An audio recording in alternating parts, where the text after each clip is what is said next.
Наумчев втор пат во историјата осмина финале, остварено на доминантен начин со 4 победи од 5 надпревари. Еве најнапред за денешниот меч. Па добро, одличен надпревар.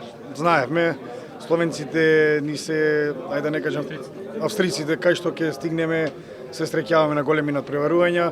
Веќе се знаеме како со што беа и босанците и другите репрезентации, така и со овие се знаеме доста квалитетен надпревар.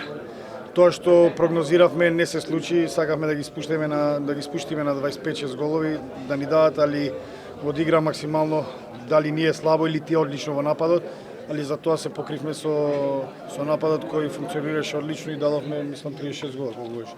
Така да, мислам дека со словенците нема да биде вака и не треба да биде вака, пошто словенците сакаат да играат со топка. Мислам дека во сите, од цела, во група, во сите надпревари дадоа над 33-4 голови секој надпревар. Така да, мислам дека треба да ги спуштиме подолу, да завршат на 25-6 гола и ајде да не кажам буквално една игра која 2-3 години негуваше Металург, давење на топка, која ако не име даваме на словенците ќе бидат нервозни, сакаат да играат, имаат доста играчи кои знаат да играат во напад, одбраната им е послаба страна, така да ако го направиме тоа ќе биде добро.